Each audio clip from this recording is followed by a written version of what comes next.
बोलने के लिए Hello and good evening everyone. Welcome to the book release of Kavikāmadhenu. To start with the program, I would like to request Professor Mahesh Deokar to proceed with the session. Should I stand? Where should I stand? Here. Yeah. Okay. So very good evening to all of you. Let me start with paying homage to the Buddha, our idol. Namo tassa bhagavato arahato samma sambuddhassa. Namo tassa bhagavato arahato samma sambuddhassa. Namo tassa bhagavato arahato samma sambuddhassa. First of all, let me pay my respect to Venerable Geshe, who has been so kind as usual, and the thought of having this book release here came up during our conversation over the phone, and in fact my wish was to invite Lokesh Chandra and Geshe to Pune for the book release, and I thought that it would be a great opportunity for us in Pune to have both Lokesh Chandra and Geshe together at the same time in our Department of Pali at the University of Pune. But then Geshe said, "Why don't you do this in the Tibet House?" And then, so it was quite unexpected because I was not really prepared for this. And I was rather trying to convince him, and also we were trying to convince Lokesh Chandra to come to Pune for this, for the book release. And I also had a thought because our late teacher, Professor Michael Hahn from Germany, with whom both myself and Lata, we worked together, and especially also on this particular book, which is going to be released today.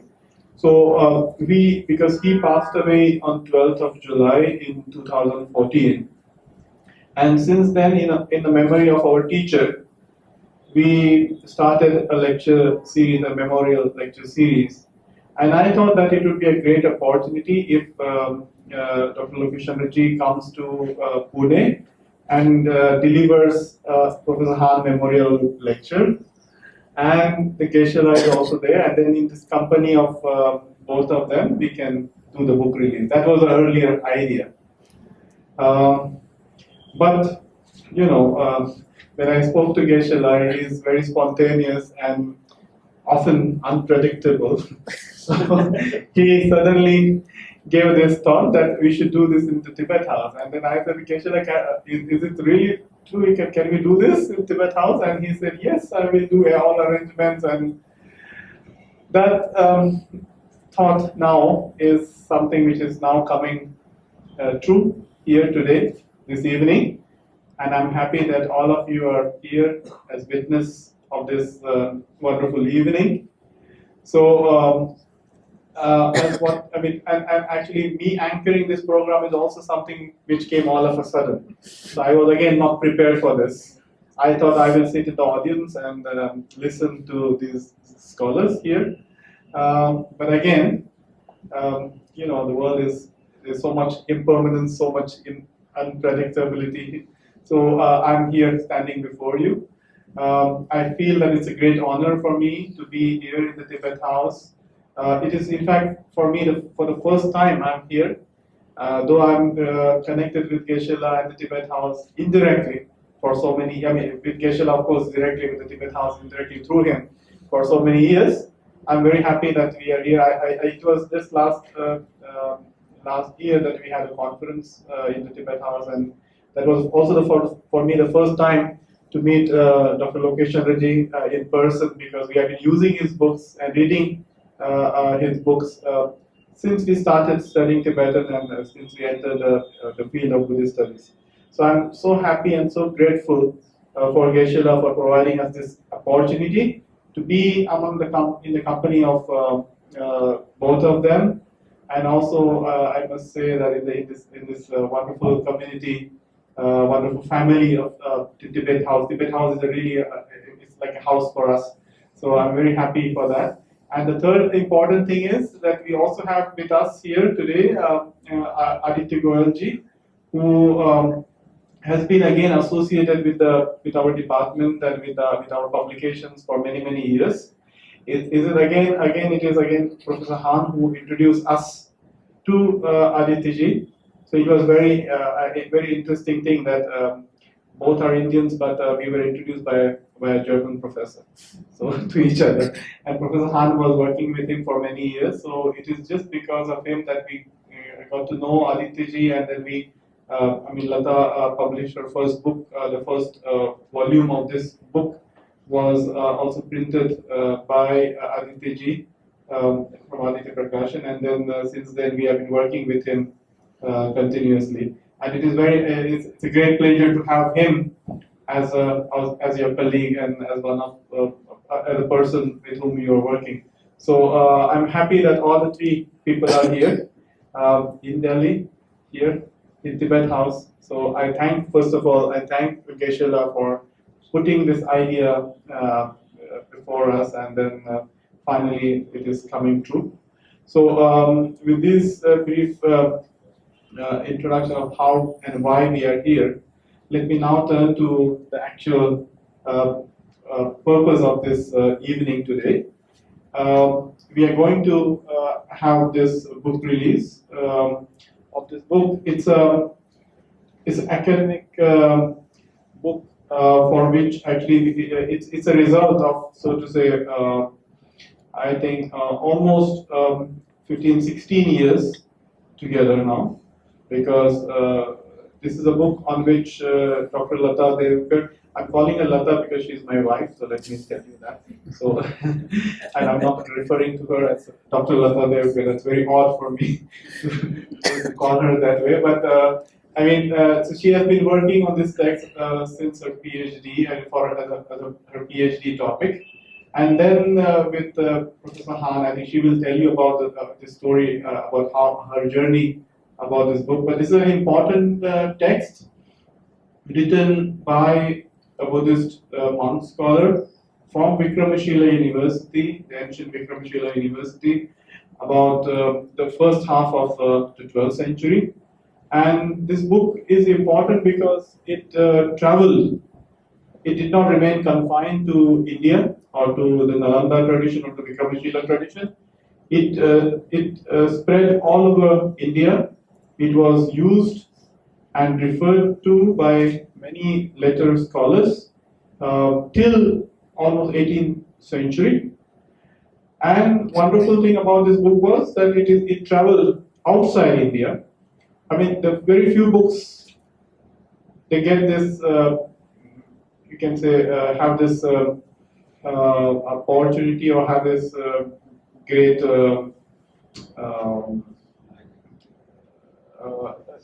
luck to travel and become global, so to say. So this text became global in terms of the Buddhist world. It traveled to Tibet. It was translated into Tibetan, not once, but 3 times, in 13th century, and then later in the 14th or 15th century, and then lastly, it was translated by the great Tibetan scholars into Panchen in 18th century. And this book, it again did not remain confined to Tibet, but the book also became model for Pali scholarship, and there is only one lexicon in Pali called Abhidhana Padipika, and its commentator made use of this text.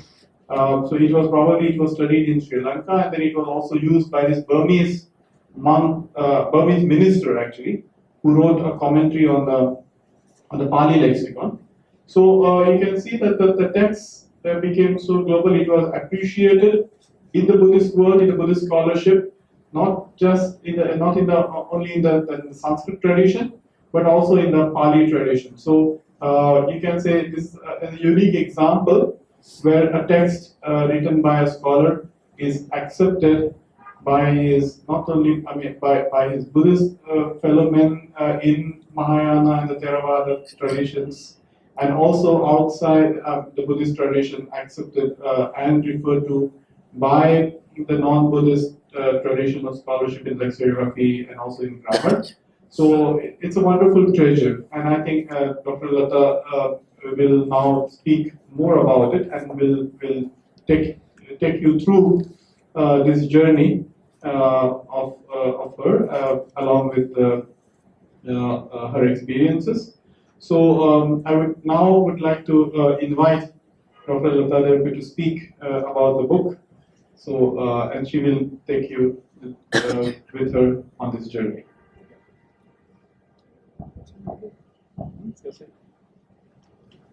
Is it okay if I sit down? Yeah.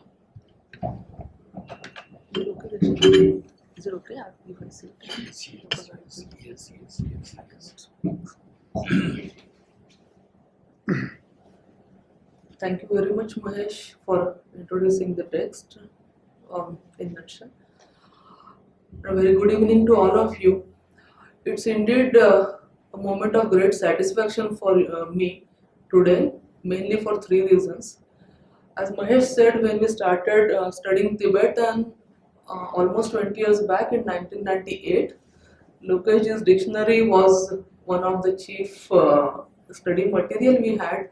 And then when I started working on this particular text, his edition of Subhūticandra commentary and the Burmese translation of the Amarakośa, I used them.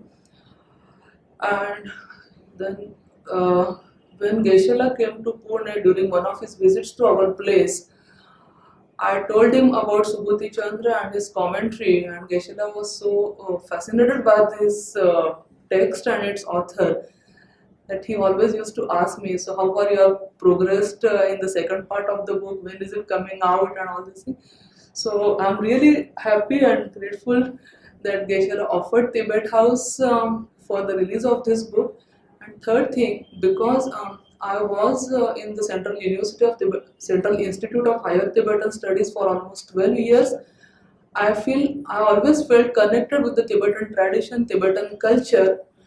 So I'm really grateful that this launch is book launch is taking place at the hands of Lokesh in the august presence of Geshe and in the Tibet House. I could not have imagined any better place for the release of this book. So I'm really thankful to both of you for accepting our request. And now when I look back how my journey started with the Kavikāmadhenu, it was rather an accident. It was not planned. I had decided to work on Amarakośa, the oldest available Sanskrit dictionary, completely available Sanskrit dictionary, because I had read many dictionaries, Sanskrit dictionaries. And then I had the opportunity to study Tibetan. So I thought that when I had to choose the topic, I thought that maybe I can work on Amarakośa and Tibetan translations.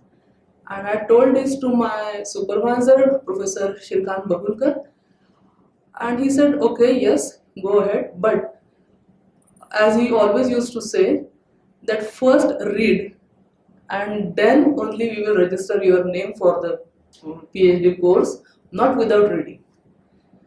And in the meantime, in Sarnath, my boss, J.S. Negi, he asked me about a commentary on the Amarakośa, possibly with a Tibetan translation that can be used in our Tibetan dictionary project, which was ongoing at that time.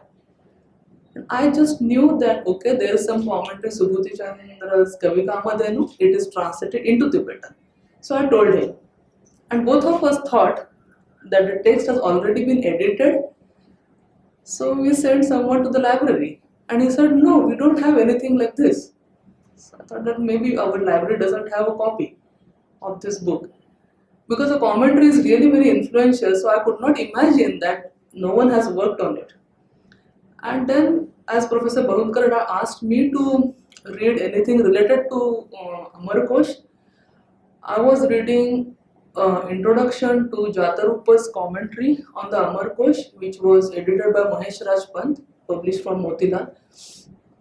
And in the introduction, Mahesh Raj Pant mentioned that there are 4 manuscripts of Subhūticandra's Kavikāmadhenu, and the text has not been edited. So then I understood why I couldn't find it in the library, it was not there. So basically it started again with that small question, and then I did not realize, of course, that I would be working on that text to make it available. So I think I started working, registered for PhD in November 2001, something like that. So the text, my work is only 1 year junior to my daughter. She was born in 2000. So it's almost now 17 years that I have been studying this text. So now little bit about the Amarakośa. So Amarakośa is the first completely available Sanskrit dictionary. It was written by Amarasimha. There is no dating to the Amarakośa, if I am correct. I tentatively place it between 4th and 8th century. So it's a long span. Because Amarasimha quotes from Abhidharmakosha Bhashya, one line. So then that's 4th century, and the first quotation from the Amarakośa is from 8th century. So that's the time span I put him in. And many scholars believe that Amarasimha was a Buddhist. There are several reasons to that, I won't go into detail. The first verse can be interpreted as homage to the Buddha. Then Amarasimha puts Buddha before the Hindu Trinity, Brahma, Vishnu and Mahesh. So Buddha's names come before the Buddha, Hindu Trinity, and then names of Bodhi trees, they come at the beginning of all the trees, names and synonyms. So for these basically 3 reasons, scholars believe that Amarasimha was a Buddhist, but there are many claims, and Jains say that he was a Jain, and then Brahmanical tradition believes that he belonged to that tradition. So that was about the Amarakośa, and this is the first dictionary of Sanskrit language that is available in its entirety. The text was really very influential. We have at least the New Catalogus Catalogorum records 80 commentaries on this text. So this is really, it was really very popular. The first commentary was composed somewhere at the end of the 10th century in Bengal, and the last one was written in Orissa in 18th century. So it is 800 years span and 80 commentaries. Not only in Sanskrit, but we have commentary in Sinhalese, one commentary in Sinhalese, one in Newari, and one in Tibetan. So that's the scope of this spread of Amarakośa, and then we have one Pali adaptation, as Mahesh said. It's Abhidharmakosha. It was composed in Sri Lanka in late 12th century, and one in Tibetan composed in 1210 by Sakya Pandit Kungagyal's son. So that was Sikter. So these are 2 adaptations of the Amarakośa. And then if we see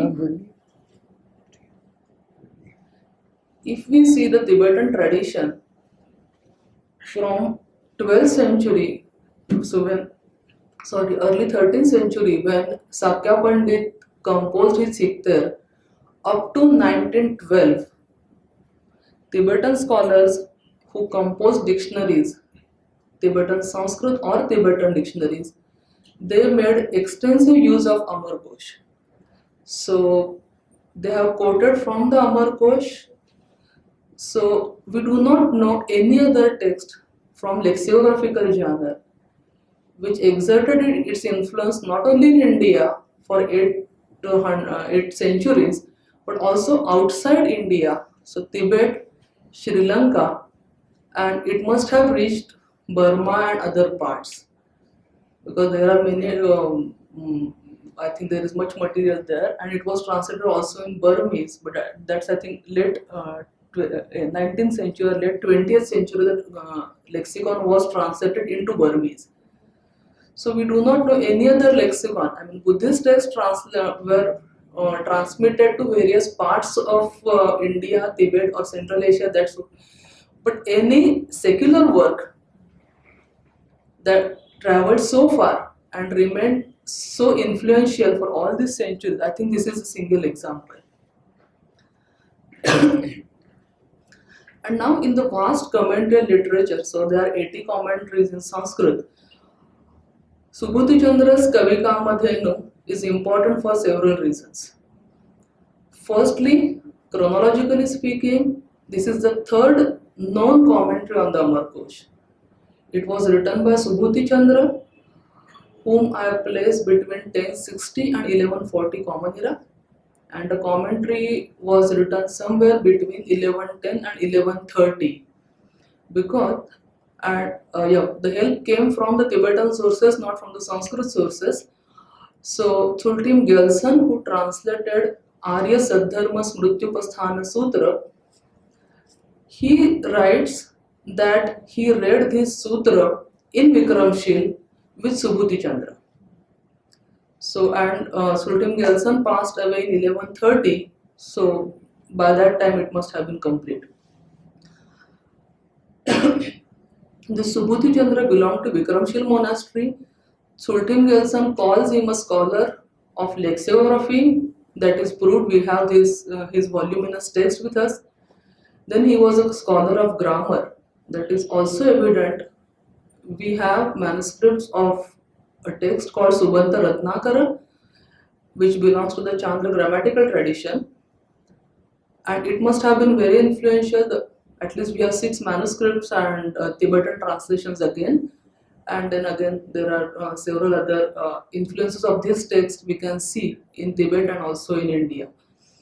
So he was a grammarian. And the third field, which Tsultim Gyaltsen says, that he was a scholar of poetics. We do not have any evidence or any text written by Subhūticandra on poetics, but the verses which he compiled at the beginning of the Kavikāmadhenu or Subanta Ratnakara, they are really very difficult. They are beautiful, but that points out that he was really a scholar of poetics. But so far, I did not find any manuscript, or Subhūticandra never refers to his other texts, so I do not know. Secondly, why Kavikāmadhenu is important is because it is the only commentary on the Amarakośa that was translated into Tibetan. So the first translation took place somewhere in 13th century by Dappa Gyaltsen. It is not a good translation, so to say. He omits most of the grammatical discussions. He omits citations from literature, because he says that the Sanskrit manuscript he had was not complete. So maybe because of that. Then in 15th century, the text was again translated by Shalu Lodsawa, translator from Shalu, Chogyam Sangpo. It's slightly better translation, but again I think it's only 54%. The first one is somewhere between 5 and 5.9%. This is now 54%. But yeah, still it omits many things, and so one cannot really rely upon this translation. So when I started, I had access only to these 2 translations, and it was really frustrating because Tibetan did not help me, and Sanskrit manuscripts were there, but I was still looking for Tibetan. And then Lokesh's introduction to Amarakośa in Tibet, it came to my help to rescue me, where he mentioned that Situ Panchen has translated this text. And luckily I was in Sarna, so I had a perfect environment to work on Tibetan text, so I could get access to that text. And that was the turning point, because Situ Panchen, as is rightly said, he was outstanding grammarian of Tibet. So he took so much pain to translate each and every word, each and every verse, all these complex verses, Sanskrit verses, understanding them and translating them. So he did that. And then he traveled to Nepal, collected many manuscripts, not many, but maybe 3 manuscripts of the Kavikāmadhenu. So his edition or his translation is really the best one. And then here we have 97.7% of the text in Tibetan. So that was one more reason why Kavikāmadhenu always remained important and people were really interested. I mean, I think the first reference by modern scholars is somewhere in 18 something. The German scholar who wrote about Kavikāmadhenu. Then in 1912 we have the first edition of the Kavikāmadhenu from Nartham. So that was from Calcutta. So scholars were really interested, but no Sanskrit manuscript was available. And then in 1930 and 1936-37, 4 manuscripts in 1 decade they came to light. 3 in Tibet. Rahul Sankrityan mentioned 3 manuscripts. Then Rahul ji also mentioned that there is one more manuscript in Chandigarh. At that time, not in Chandigarh but in Lahore. And then these 3. And then a scholar from Madras, he also got 1 manuscript. So that was, I think, quite turning point that suddenly we have now 4 manuscripts of the Kavikāmadhenu, and from that time a need was always expressed that this commentary should be published because it contains so many quotations, so many citations from other texts. So that was written in 1934 somewhere and in 1953 that this commentary should be published and made available to scholars. I don't know why nobody took it up. Mahesh Raj Panta did decide and he did prepare an edition, but he did not publish it. But apart from that, I think someone from Varanasi started working on the text, but it was not published. At least I do not know.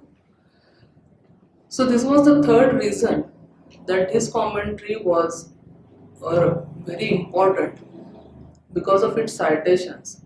I will just read a list of jhanas from which Subhūticandra quotes. So within Brahmanical tradition we have Vedas, epics, Ramayana, Mahabharata, Harivansha, 4 Smritis, then Puranas, small poems, plays, prose, Mahakavyas, then commentaries on Mahakavyas, stotras, didactic literature, poetics, dramaturgy, metrics, astronomy, medicine, veterinary science, philosophical literature, polity, Kama Shastra, Buddhist narrative literature, didactic literature, and grammatical texts and lexicons, and texts which I do not know to which genre they belong. So there are 28 texts. I do not know to which genre I should place them because there is no reference to author, or I just have one citation and I cannot guess. So these are almost now 26 genres, and texts are 253 texts from which he quotes, and number of quotations is more than 2000, and there are still about 100 or more than 100 citations which I cannot trace back to any text. So if we see this list, it makes it very clear that Subhūticandra is quoting from almost all genres of Sanskrit literature. He has not left any. And he is one of the earliest commentators. The 2 earlier commentators, Jatarupa and Kshiraswami, they do not quote from so many genres. But he has advantage that he is a Buddhist, so he knows so many Buddhist texts. And he is a grammarian himself, he is a lexicographer himself, so he just and he is a poetician himself, so he just picks up from so many different texts and genres. So among these texts, many are really very well known in the field of Sanskrit, like maybe Kiratarjuni or Kumar Sambhav, Kalidasa is there, Bharavi is there, Magha is there. So these are there. These are well known. There is, no surprise that he is quoting from such famous texts. But then there are some texts which are available only in manuscript forms. If you see various catalogs, they are available there, but nobody edited them. And there are still texts which are not available even in manuscript forms, but only in the form of quotations in literature, like Ashcharya Manjari or some other texts. And there are still some which we know only through Subhūticandra and his Kavikāmadhenu. There is no other commentator on the Amarakośa quotes from these texts, and there are really many. So this is one more. And because Subhūticandra was Buddhist, what he did, he quoted from Buddhist literature. And again, this involves famous texts like Ashwaghosh's Buddha Charita, Saundarananda, Jnanashri Mitra's Sakara Sangraha, so Shantarakshita's Tattva Sangraha and Dharmakirti's Pramana Vartik. We have one citation from these, but they are there. And later commentators, they omit these Buddhist quotations most of the times. So that is also interesting to see how they quote. And then whenever Subhūticandra gets an opportunity to quote for something, his usual choice is Buddhist authors who composed secular literature. For instance, in the field of metrics, he quotes Ratnakara Shanti's Chando Ratnakara. Ratnakara Shanti was a Buddhist. Then in grammar, he quotes from Ratnashri Jnana's Chandra Vyakaran Panjika and then Purana Chandra's Shabda Lakshana Vivarana Panjika. So whenever he has opportunity, Buddhist writers and secular texts, or Buddhist writers and Buddhist texts. So he makes it very clear that it's a Buddhist. Even if Amarakośa is not Buddhist, so to say, he makes it very clear that his commentary has that Buddhist flavor throughout. Benediction, all that's there. But apart from that, with these quotations, it's really very clear that he wanted to make it Buddhist. So I think for me, all these citations and discussions, grammatical discussions, or whether this word is correct or whether that word is correct, all these discussions, they're really lively. And that's what kept me engaged in this text even after I finished my PhD.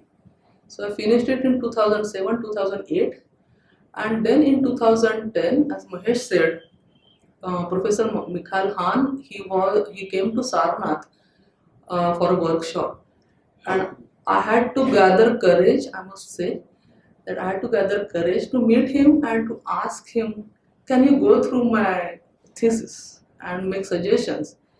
And to my greatest surprise, he immediately said yes, and come to my hotel with a PDF of your thesis.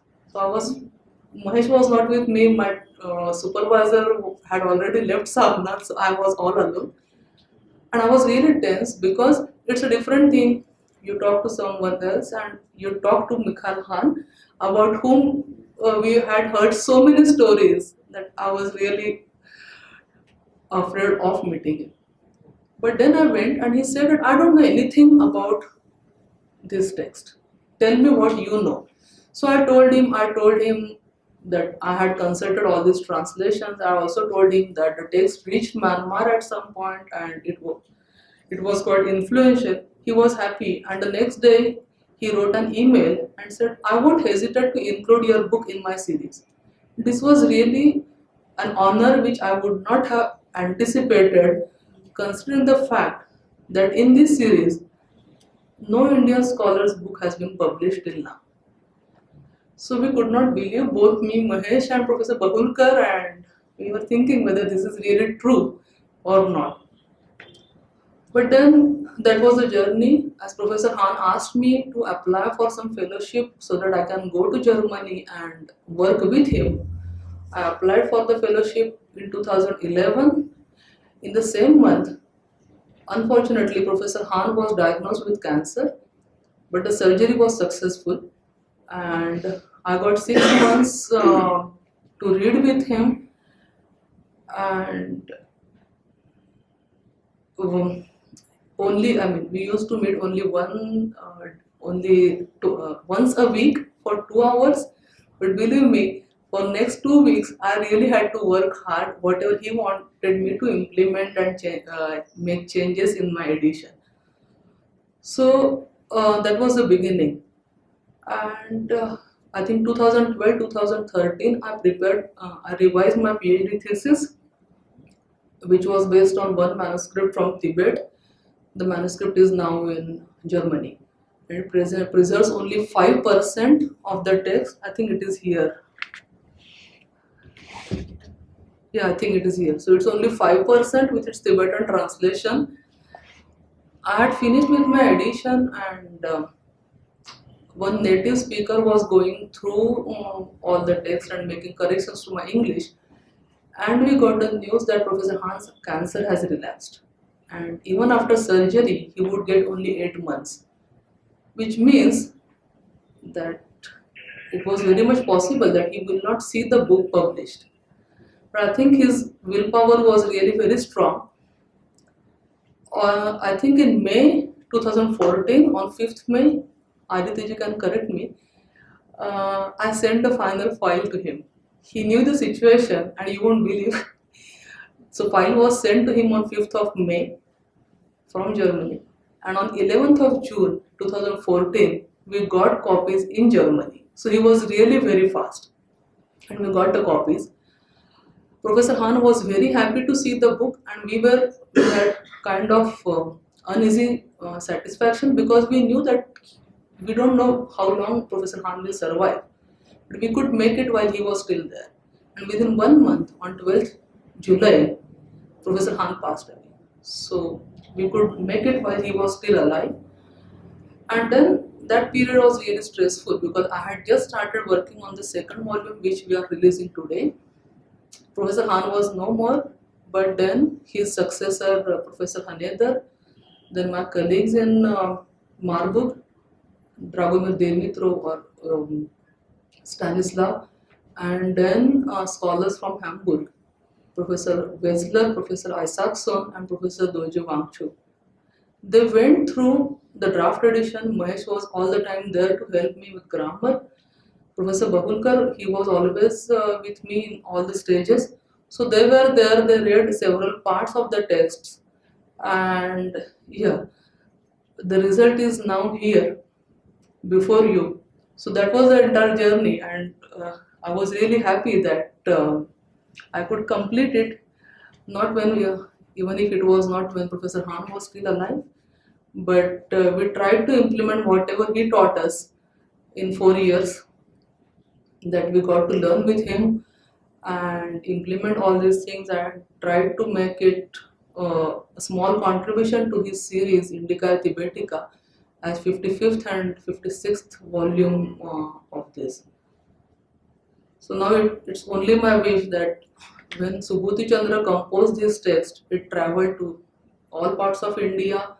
When we have quotations right from Kashmir up to Kerala, people knew him. Then it reached Tibet, it reached Sri Lanka, it reached Myanmar, and then it must have reached Thailand at some point, and then to Mongolia maybe, I'm not sure. So it traveled at that time, and now I think Subhūticandra is ready to travel the world with these 2 volumes. Thank you very much.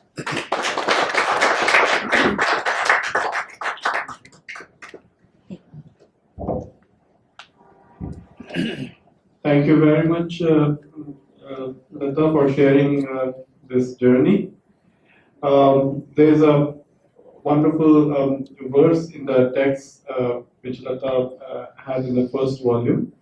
So we said that whatever we have received from our teacher, we are offering it back to him. So that was something how we offered the book. And as Lata was mentioning that this is a feeling of giving back what you have received from your teachers, known, unknown. Lokesh Chandra must not be knowing, as Lata mentioned, but he is our indirect teacher in this way, because we started our journey with his books, with his dictionary. When we started this journey in 1998, 99. And we are very happy that he is here with us today to release this book. So I think I would request Keshila and also to Dr. Lokesh Chandra to release the book formally. And it is to give their blessings to this book, as Lata has expressed the wish that the book should travel in the country and outside the country, and I'm sure that with the blessings of two of them, it will certainly travel a long way. And it is something like, it's a great feeling that something which was written in 12th century was lost to us, not known, and is now again being released and handed to the scholarly world.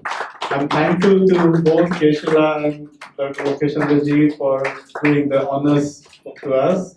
So thank you very much. Actually, when we had this idea, and Aditya ji, we should thank Aditya ji for asking Lokesh Chandra on our behalf whether he can accept to release the book with his auspicious hands, and I'm happy that he has also kindly accepted this request. So I would now request Dr. Lokesh Chandra to say a few words. I'm not involved, getting involved in the formal introductions and so on and so forth, because I think there will be nobody here who doesn't know Lokesh Chandra. So I think I would straight away request him to say a few words about the book and give his thoughts on this entire kind of topic of lexicography.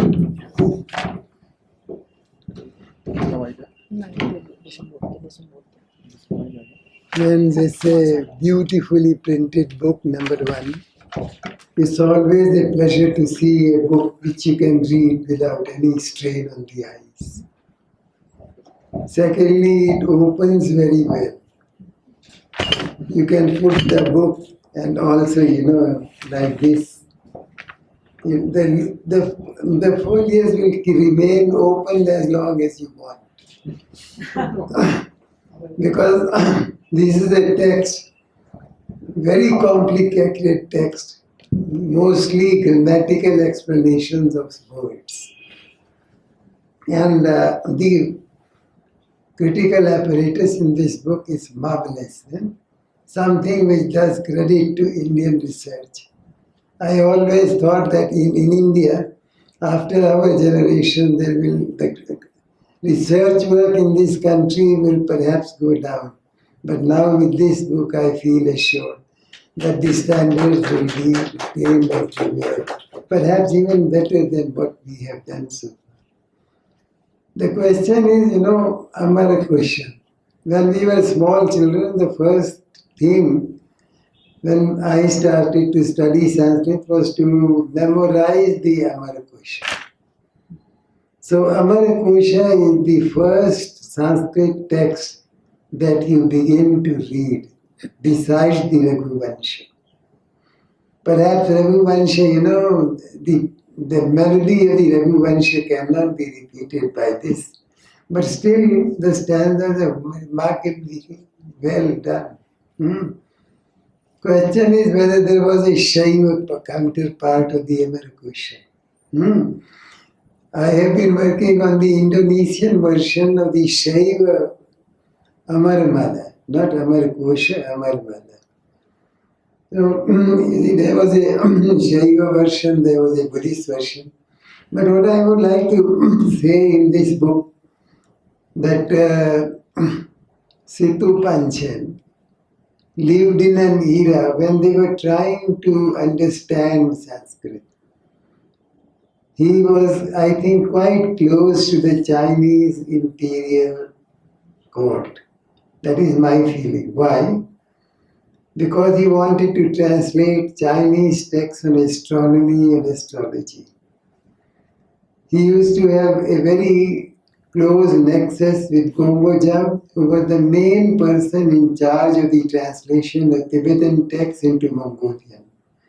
And the period of Qianlong, Emperor Qianlong of China, is extremely important because he, for the first time, his grandfather, his father, and he, three people wanted to correct all the Sanskrit mantras that occur in the Chinese Tibetica.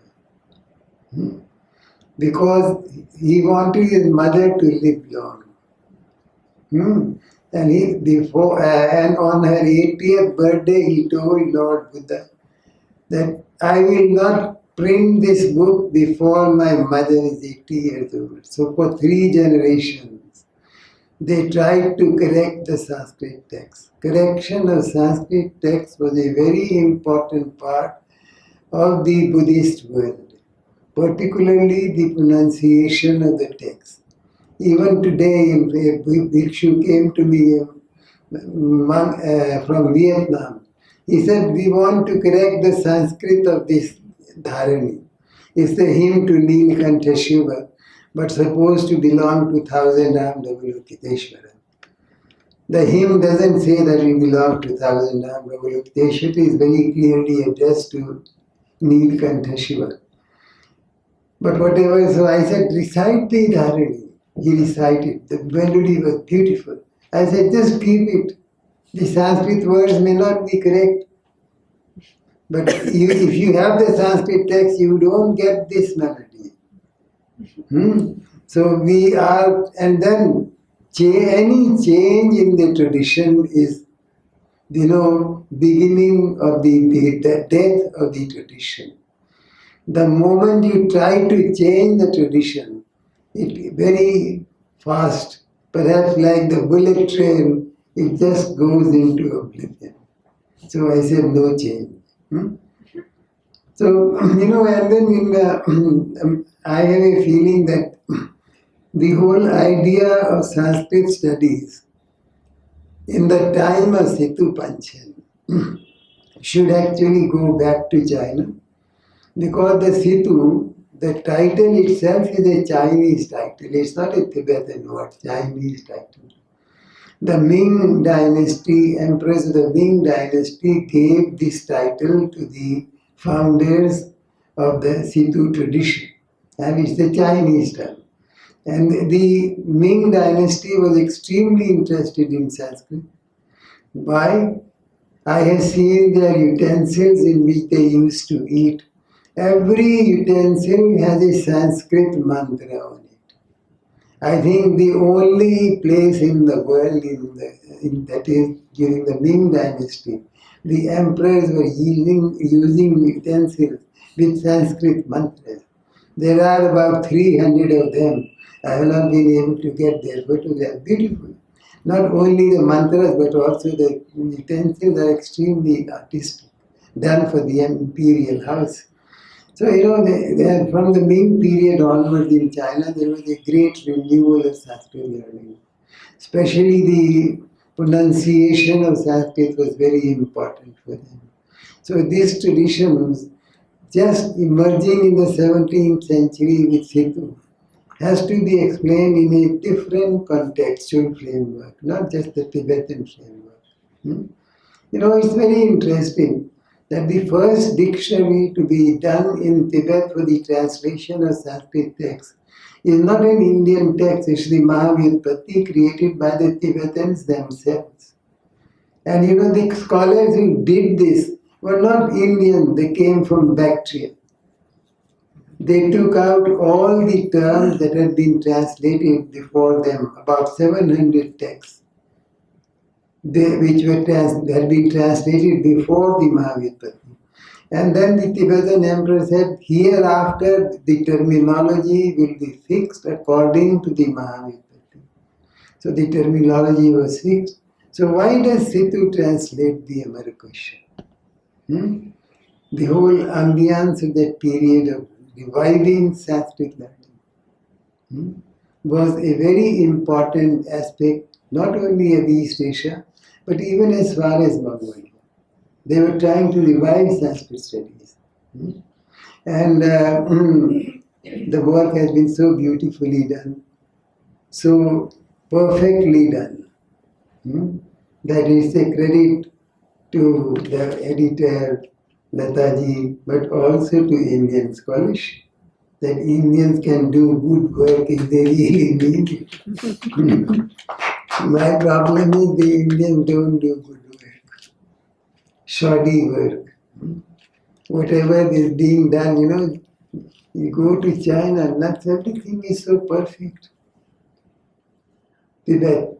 And Taranath has very simply written that they did not take Indian artists, Indian craftsmen to make images.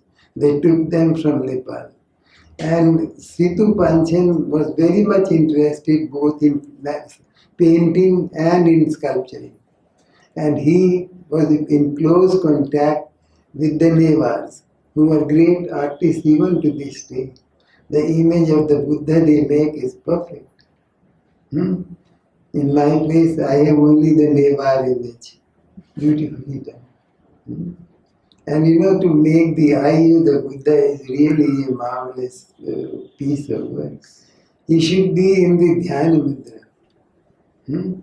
So people cannot make the face of Lord Buddha. One day I went to see a Buddhist exhibition in Delhi, and I told that a lady was sitting, and I said, you see, come along with me, I'll show you what is wrong with all this. You're showing all nonsense. It's an insult to Lord Buddha. और आपको पाप लगेगा. So Situ's work was multi-sided, created a tradition which lived on for about 200 years.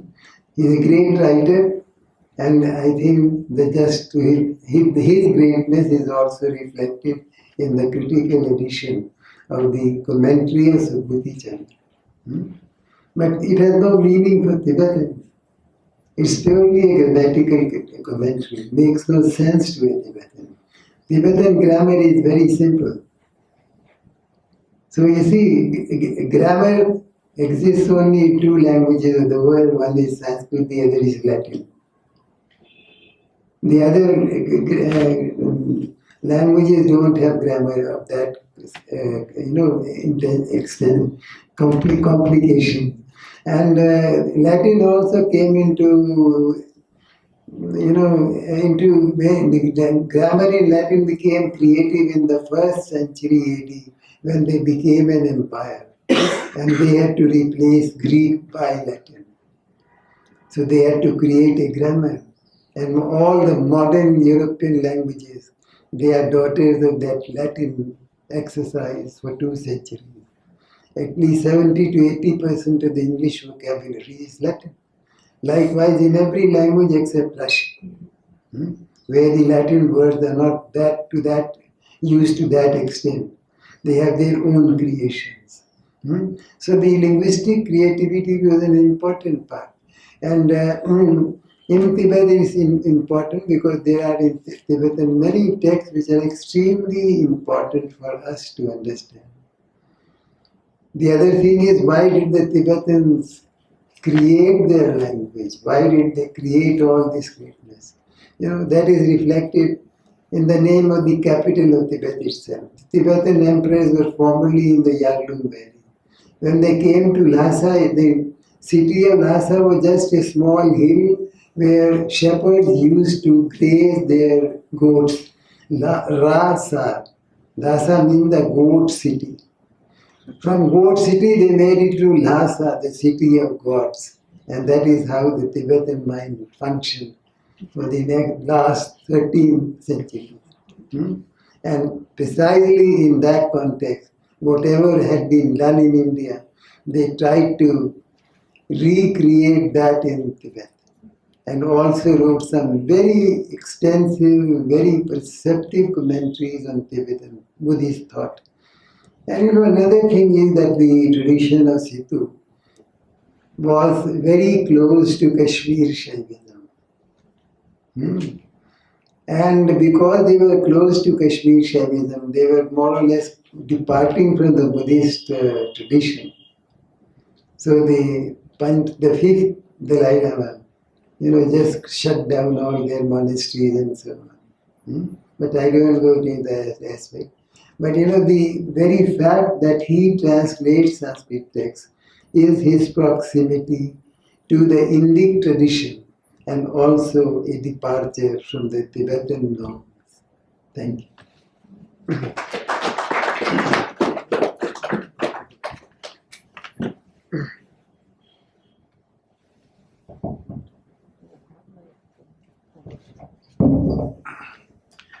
Thank you very much, Lokesh Chandra ji, for sharing your valuable thoughts. And he always has some unique questions and unique ideas on this question. So whenever he puts a question, it's a simple question, but always makes you think. So I think even today he has raised some important questions regarding why the texts were really translated so late in 18th century in Tibet and so on. So it's still kind of something which is very thought provoking and makes you think more about the entire history of translation in Tibet. I will, before handing it over to Geshe for his remarks, his thoughts on this, because I don't think that I will be speaking after Geshe speaks. So let me thank here on behalf of both Lata and myself, the entire team of Tibet House, especially Tenzin Chodji, and she has been in contact with us for last several days and was coordinating all things. So along with her, the entire team of Tibet House and who made this program happen and take place here. So I'm really thankful. I really don't know other people who are kind of working for this, but I'm really thankful to all of you from bottom of our hearts. So thank you very much to make this happen. And now I think I would like to request Geshe to say or to express his thoughts. And I won't thank him because with him I have a special relation which we have for many years now. So I just seek his blessings for the book, and I request Geshe to please speak.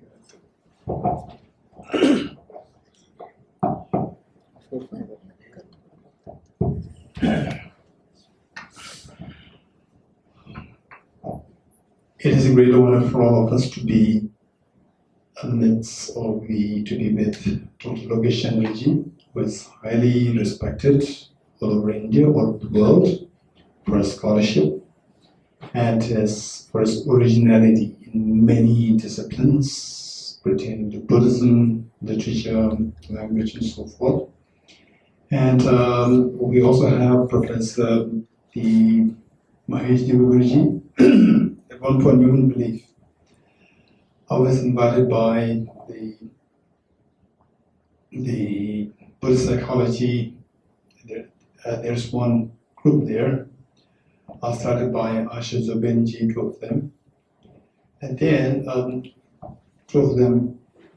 So that was not so formally affiliated to the Pali department, Pali University then at that point. And they were constantly talking about Professor Maheshi, and sometimes referring to Professor Deokar. I thought, who is this Deokar and who is this Maheshi? And finally, I could realize this is the same Professor Mahesh Deokar here now. Okay, and you wouldn't believe his qualities. One thing which really made me so happy to feel so comfortable with him was his scholarship. Incredible scholarship, one you wouldn't believe that. And then the number two is the feeling of warmth with anyone, and the humanity, incredible quality of the humanity, the generosity, incredible quality of the purity. These are the things which really attracted me towards this professor. I was so impressed. And then I remember we were, I think, somewhere in one museum. Where was that? Nalanda, yeah. So it was, then we were not so exposed to each other or related to each other. And then I saw two of them there. and then later on, they were, just looking at the manuscripts. And then later on, we come to know each other more closely. And then during one of the discussions, then the Dr. Lata ji, she was talking about this book very casually. And I personally, my journey is very different. My journey is not really into the language, not really into the lexicography and so forth. My journey is more into philosophy and psychology. And yet, I always appreciate any piece of knowledge, and particularly something which is very complicated, which people don't really touch. And then somebody is talking in a very sophisticated, very professional way with the Tibetan text. I was so impressed to the Panchay's commentary. I was so impressed, and I listened to her more, and I could see that she's really a professional in this area. I was so impressed, and then I asked her, what about her, the research works? And she told me about the second book coming up. And I said, if you do that, just let me know that you have to speak on this. It must not remain as a hidden treasure. It must come on the surface. So for that matter, I must make it a point that the work, the incredible, great work that you did, must be appreciated by as many people in the world. So for that matter, in my capacity, whatever I can be of some help, I'll be very happy. So in this in mind, so for the last the few years, I've been always thinking to create some platform whereby Dr. Lata can actually come out and speak on her book. And somehow most of our programs are mostly around Buddhist psychology and modern science, about Buddhist physics and the Buddhist philosophy.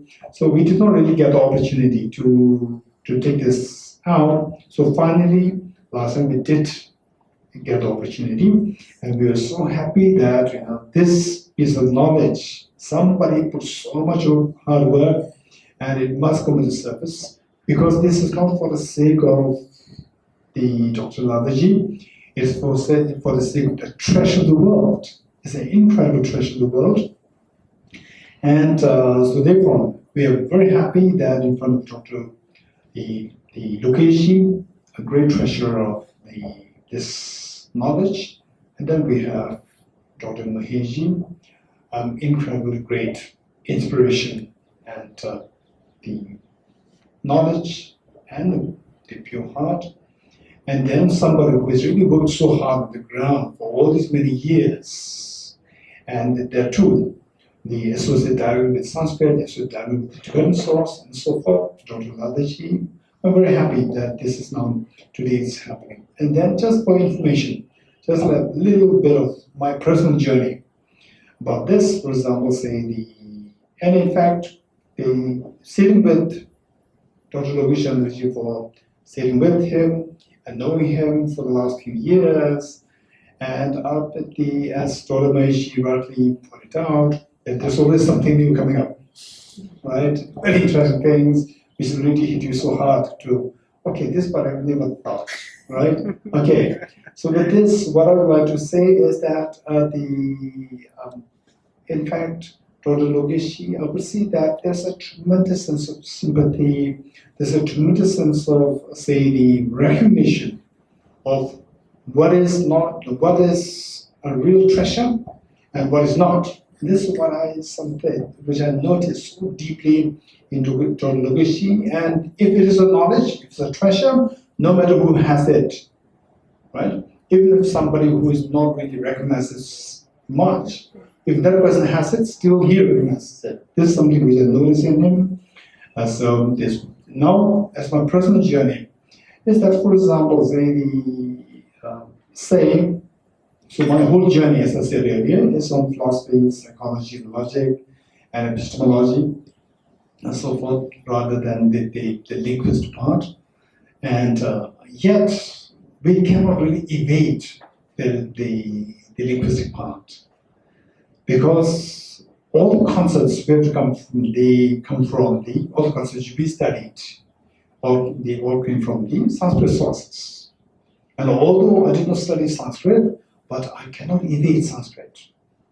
For example, how these words, the Pratismutpad, how they interpreted, how these words they come into the origination, how this works. Pratit, Samutpad. So all these things in the Tibetan sources, we can see that they are literally cited as Pratit Samutpad, and then broken it down, put them together, and then how the words are constructed. So we have to study all these things. And then words, which is like a penalty for us who are not so much into language, into the linguistic part, is that all the root texts are translated from Sanskrit into Tibetan.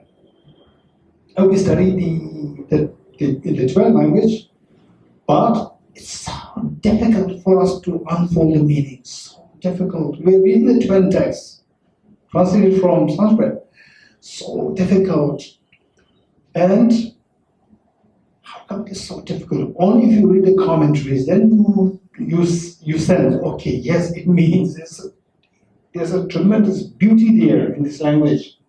There's a tremendous beauty there, which I did not appreciate unless I read the commentary. So this is how I realized how beautiful Sanskrit is. And I did not study Sanskrit. I simply read the Tibetan, which the translation which are being so loyal to the original Sanskrit. This is the beauty of the Tibetan translation. So loyal that it's a punishment for the later Tibetan generations. Because they find it so difficult to understand. Because the context, the syntax of the language structure is very different in British Sanskrit, and Tibetan is very different. So one time what happened was that I was translating for His Holiness the Dalai Lama. I think the teaching that His Holiness was going to give was on, I think what was that? I think that was on the Bodhicharya. No, I think it was commentary on the Bodhicitta Vivarana.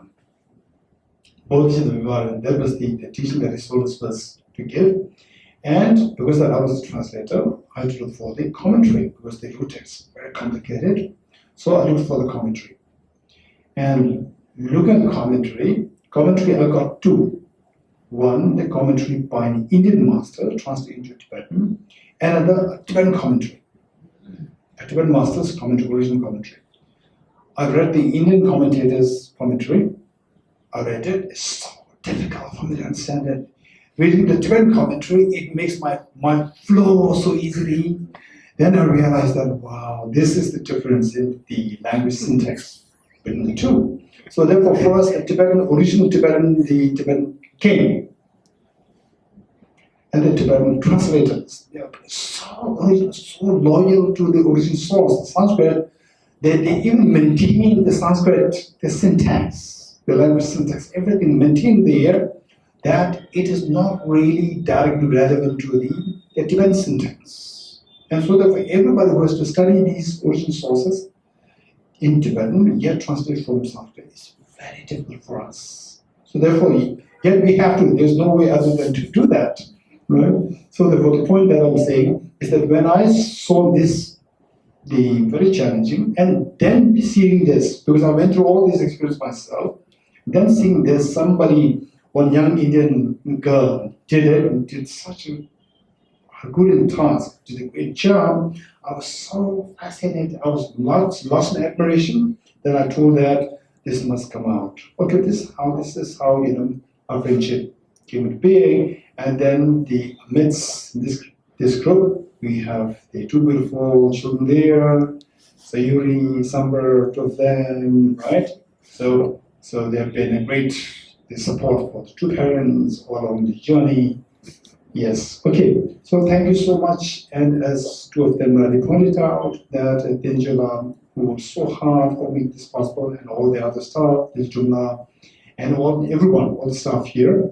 So, and all the participants here in the audience, thank you so much. And thank you, Dr. Lokesh, thank you, Dr. Lata, Dr. Mahesh, thank you so much.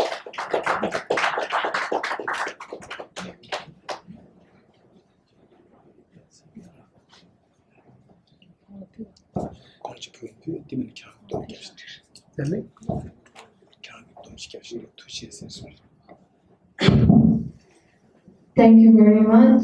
And to conclude the program, on behalf of Tibet House, we would like to present a souvenir to our delegates. And may I please request Geshe to do the honors?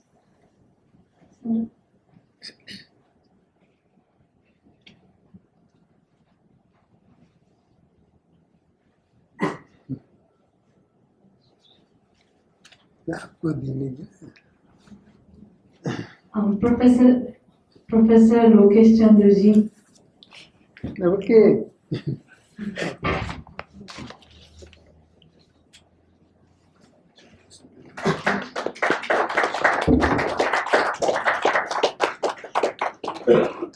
Professor Lata ji.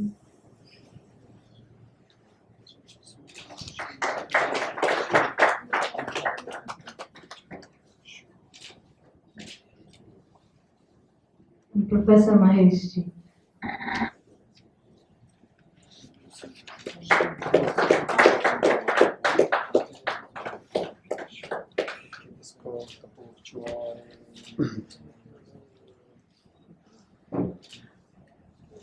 Thank you very much. And thank you very much. And we hope to see you in our next program. Thank you all. Thank you all for coming.